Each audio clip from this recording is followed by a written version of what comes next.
After studying this module, you shall be able to 1. Learn the concept of public expenditure and its main objectives. 2. Distinguish between public and private goods, public expenditure and private expenditure. 3. Study the pure theory of public expenditure. 4.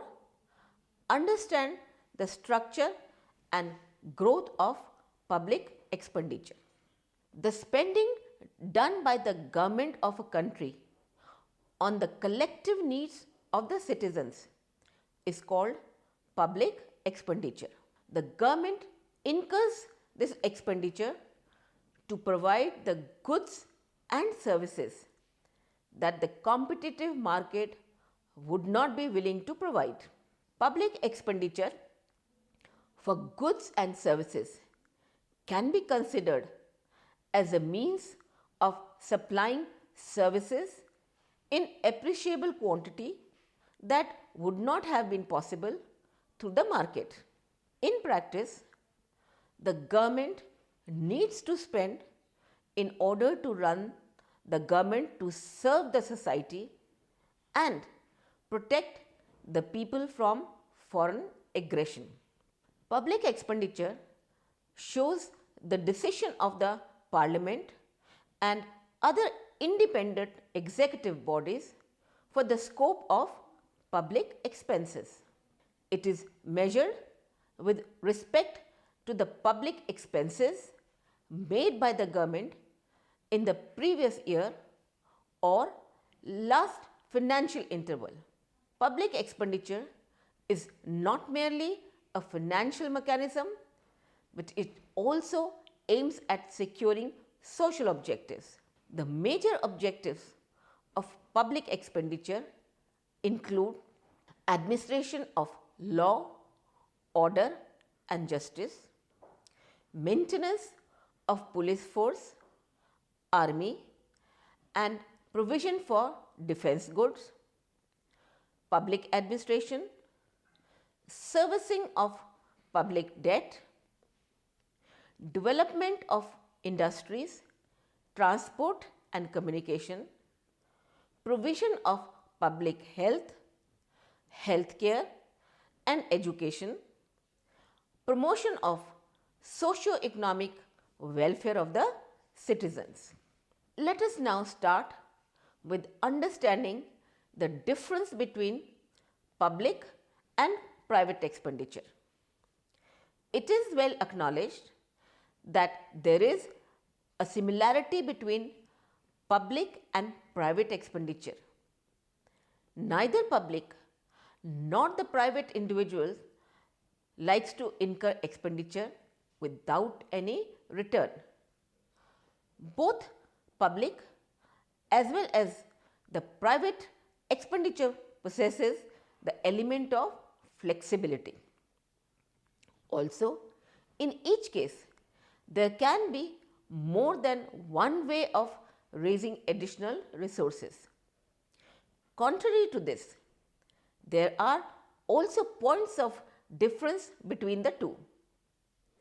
The main points of difference between public and private expenditure can be summarized as follows. Public expenditure is a type of spending usually done by the firms in the public sector or government organizations.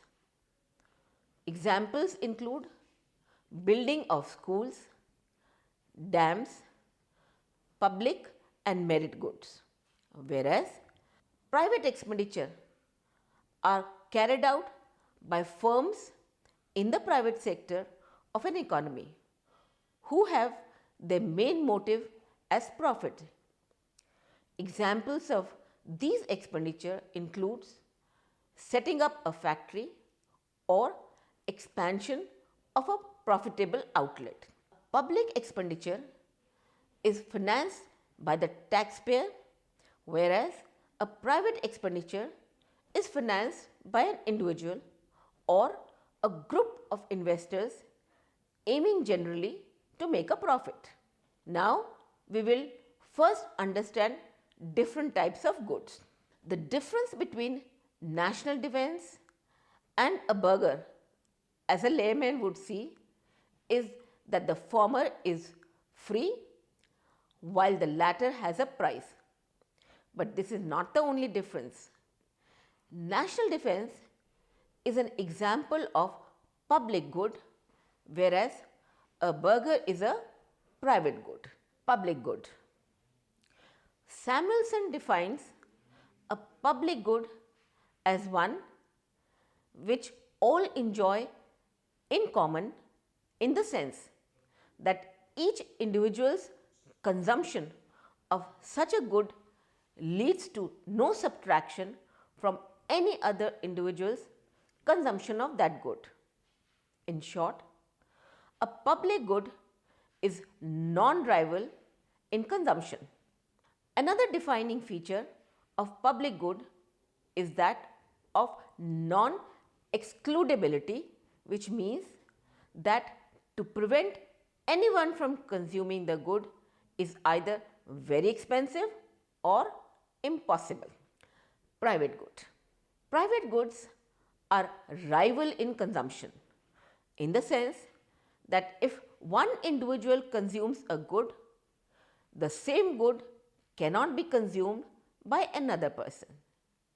They also possess the property of excludability, which means that if one individual buys a good, it gives him or her the right over it, and the same good cannot be purchased by another person.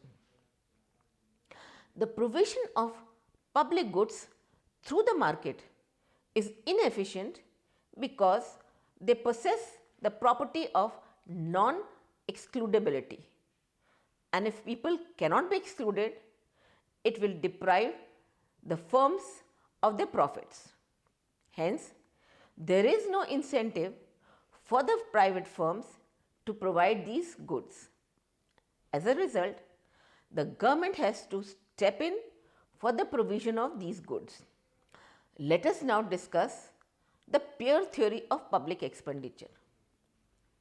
The pure theory of public expenditure was given by Paul A. Samuelson, though the tradition goes back to Italian and Austrian writers who are responsible for the revival of the benefit approach.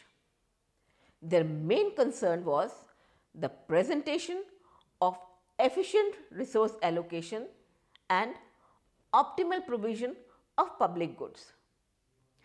The next topic of discussion is how to determine the optimum provision of public goods.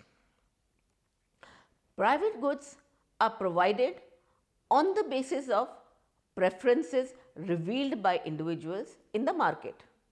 But in the case of public goods, individual preferences are not known. So, public goods cannot be provided by private enterprise and hence are provided collectively. How can the market principle then be applied to the determination of the optimal provision of financing of public goods?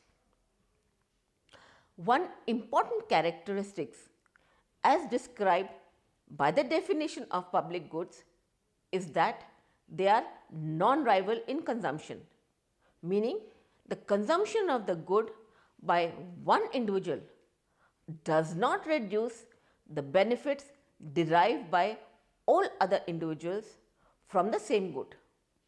Therefore, one resultant implication of this characteristic is that when finding out the aggregate demand for the good, individuals' demand curves must be added vertically rather than horizontally, as in the case of private goods. Consider the supply and demand curve for private and public goods as shown in the figure.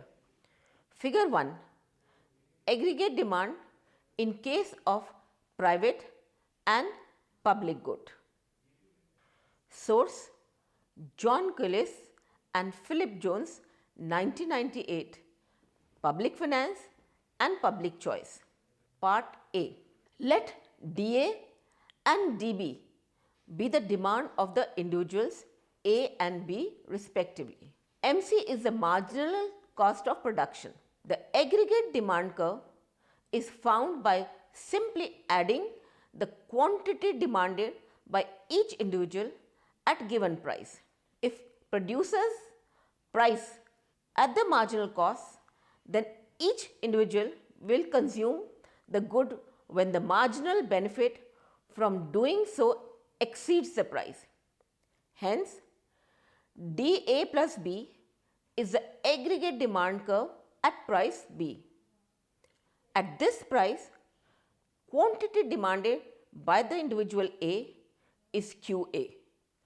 Quantity demanded by individual B is QB. And total market demand is QA plus B. That is, MC is equal to P is equal to MBA is equal to MBB. Part B. Let DAs and DBs be the demands of individuals A and B respectively. MC is the marginal cost of production. Since the good is public, each individual can consume the same quantity. The aggregate demand curve in this case is found by adding the price of that each individual is willing to pay for a given quantity of the good. Therefore, D dash A plus B is the aggregate demand curve for the public good. For quantity Q of the public good, TA is the price paid by A, TB is the price paid by B, and P is the price of the public good. The optimality condition in this case becomes MC is equal to MBA plus MBB. As can be clearly seen from the discussion, the aggregate demand curve in the case of private good is found by horizontally adding the individual demand curves, whereas in the case of public good, the aggregate demand curve is found by vertical summation of the individual demand curves. The summation in case of private good is over quantity at any price, whereas in the case of the public good, the summation is over price at any quantity. The question now is, what combination of private and public goods should be produced? Some important terms need to be discussed in order to answer the above question. 1. Transformation curve. It is a graphical representation of the maximum amount of one good or service that an economy can produce by reducing production of other goods or services and transferring the resources saved to the production of the former good. Let us take the case of two commodity world. An economy is capable of building and equipping 50 hospitals if it does not build any schools, or 80 schools if it builds no hospitals. Either of these combinations would be a point on the transformation curve, which can be plotted on a graph with the number of hospitals built and equipped on one axis and the number of schools on the other, as shown in the figure below.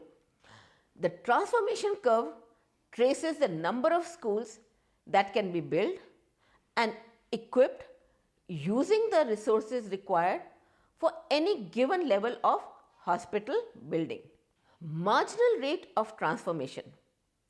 The marginal rate of transformation is the rate at which one good must be sacrificed in order to produce a single extra unit or marginal unit of other good, assuming that both goods require the same scarce inputs. The absolute value of the slope of the transformation curves gives the marginal rate of transformation. Pareto-optimality. It is the state of an economy in which no one can be made better off without someone being made worse off. For this to be the case, three types of efficiency must hold. A. Productive efficiency, in which the output of the economy is being produced at the lowest cost. B. Allocative efficiency, in which resources are being allocated to the production of the goods and services the society most values. And C. Distributional efficiency, in which output is distributed in such a way that consumers would not wish, given their disposable income and market prices, to spend these incomes in any different way. Now consider the diagram. In the figure, the transformation curve TT shows the production possibilities of the economy for private and public good. The slope of the transformation curve gives the marginal rate of transformation. Pareto-optimality requires that the economy operates at a point where it is impossible to make one individual better off without making another individual worse off.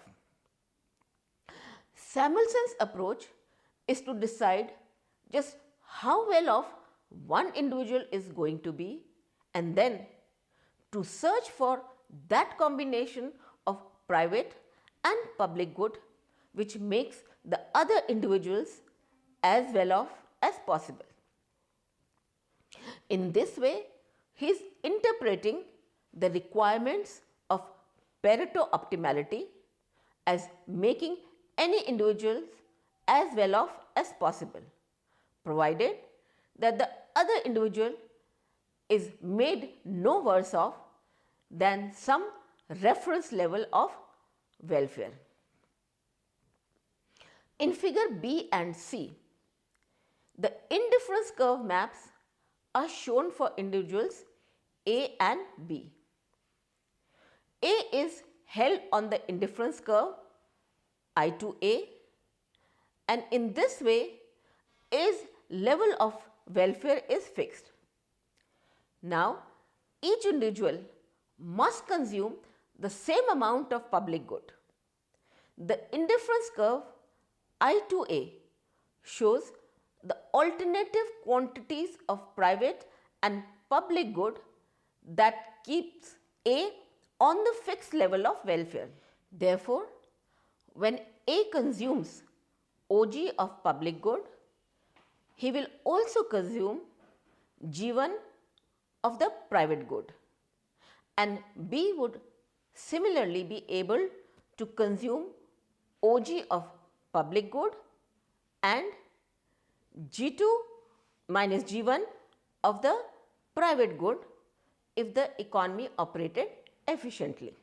Repeating the process for every possible output of the public good produces a curve CC in part C. This curve is a set of consumption possibilities available to individual B, assuming that A is kept on I to A. This curve has been derived by deducting I to A from TT.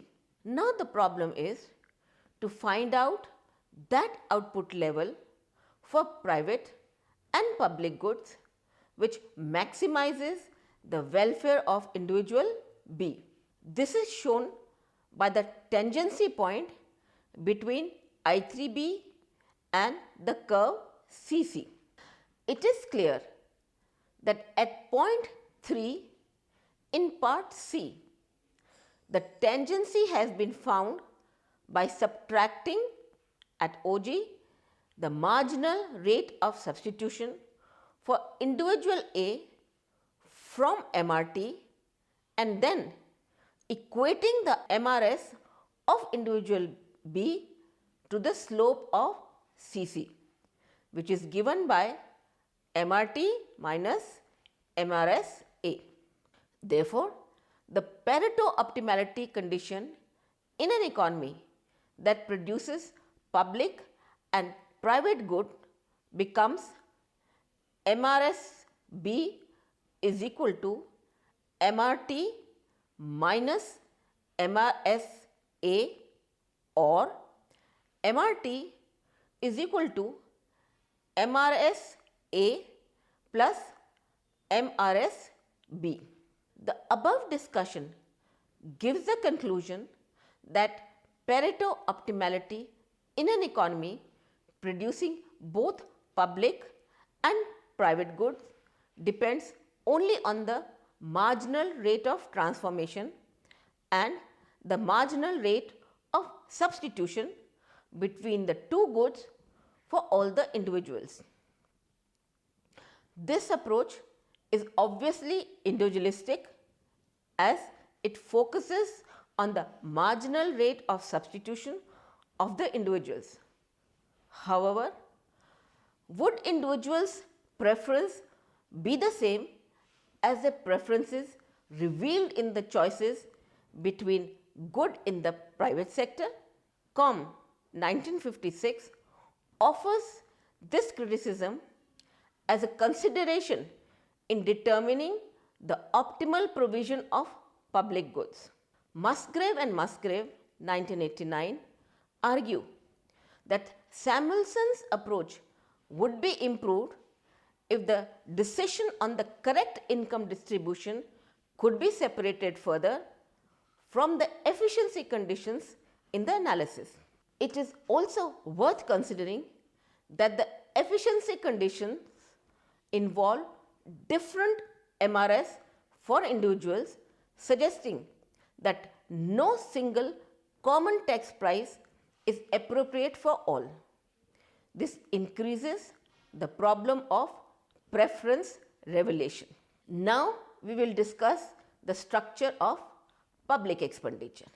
Classification of public expenditure refers to arranging various components of public expenditure on a systematic, scientific and economic basis from which one is enabled to distinguish between the nature and effects of different kinds of public expenditure. In order to make it more useful and effective, the classification should not be formal. It must always have some meaningful and realistic public expenditure to reveal the effects and incidence of various kinds of expenditures and also focus on the relative importance which has been given to each head of expenditure. It is also significant in a democratic country as the people need to know whether the public expenditure is appropriately spent or is used wasteful purposes or is misappropriated. Most of the economists believe that the basis for classification should not be absolute, but it should be relative to the purpose for which classification is taken up.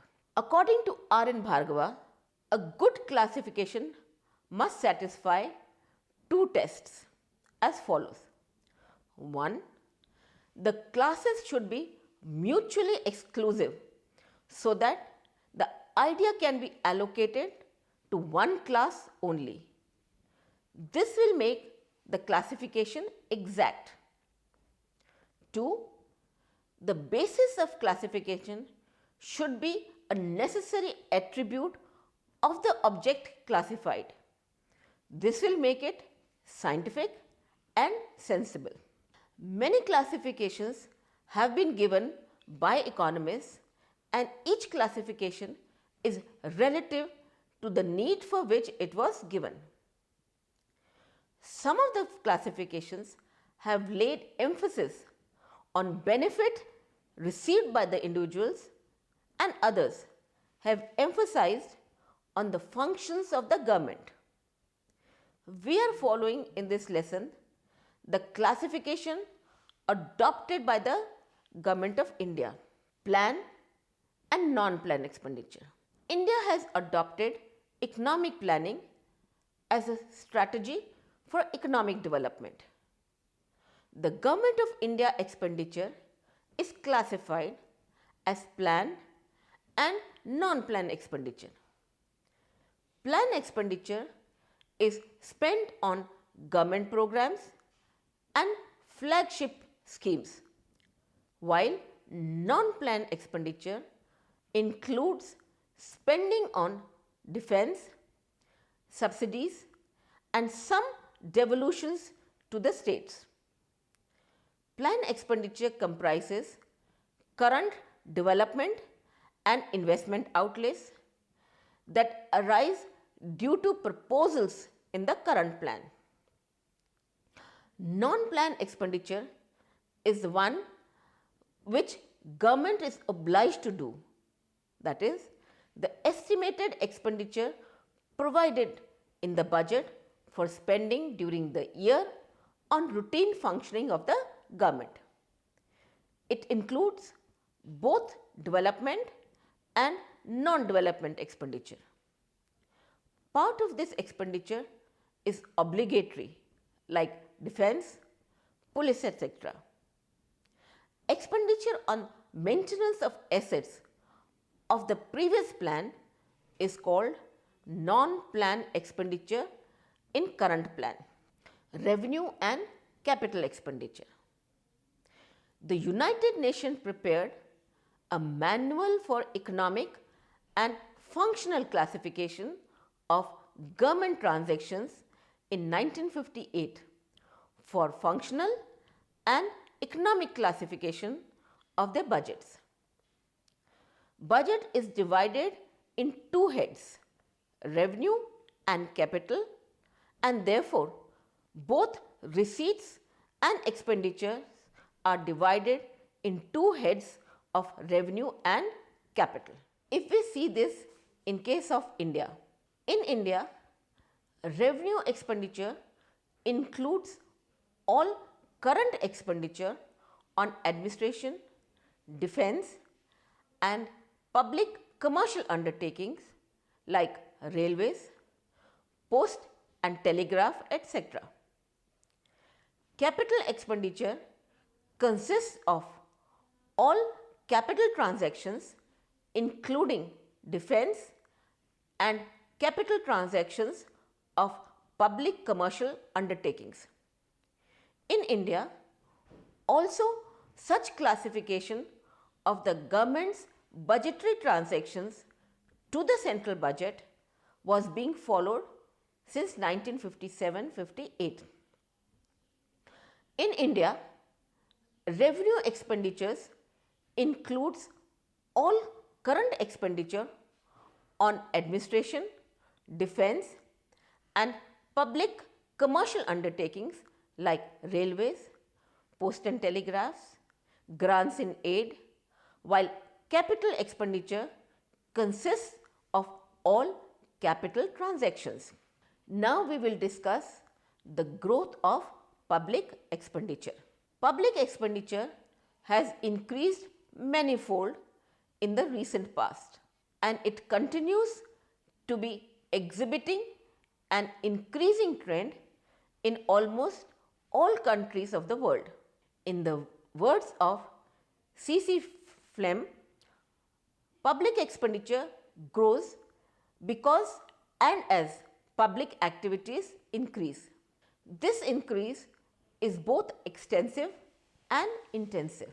Government in every branch, central, intermediate, and local, are constantly assuming new work or duties and are constantly performing the older functions and in turn newer ones also on an ever larger scale.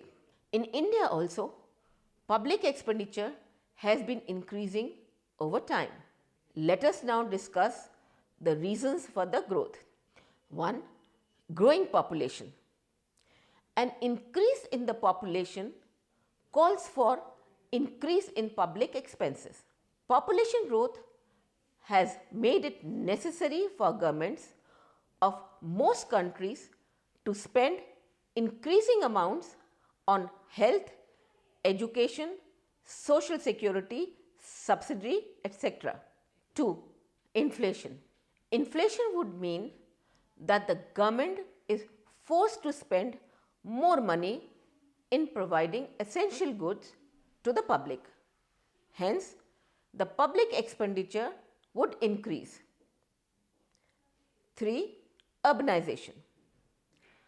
Urbanization has increased the dependence of people on the government for basic requirements such as drinking water, sanitation, etc. It has also led to the migration of labor from rural areas that end up living in slums. The government has to take the responsibility of these people and provide them with the basic requirements. 4. Interest payments. Government borrowing has been on an increase. As a result, the government has to incur large interest payments, resulting in an increase in public expenditure. Fifthly, economic development. In less developed countries, the government has to take the responsibility of achieving rapid economic development because the private sector is not willing to take up huge investments. This leads to an increase in the public expenditure. Sixthly, social security measures. The government provides social security measures for the welfare of the people, which increases its expenditure. It provides measures such as old age pensions, free education, medical facilities, public works and relief programs, etc. Seventhly, defense expenditure. The defense expenditure has increased over the years. It is essential because it reduces the possibility of external threats. Let us now summarize what we have learned in this module. Public expenditure is the expenditure incurred by the government of a country on the collective needs of its citizens. These collective or public goods would not be provided by private enterprise because of the lack of profit incentives. The aggregate demand in case of private goods is determined by the horizontal summation of individual demands at a given price, whereas the aggregate demand in case of public goods is given by the vertical summation of the individual prices that each individual is willing to pay for the provision of a given quantity of public good. The pure theory of public expenditure given by Samuelson provides the optimality condition in an economy that produces public and private goods. Public expenditure has been classified into planned and non-planned expenditure and revenue and capital expenditure. The public expenditure has been increasing over the years, and the reasons for the growth of public expenditure include growing population, inflation, urbanization, interest payments, economic development, social security measures and increase in defense expenditure.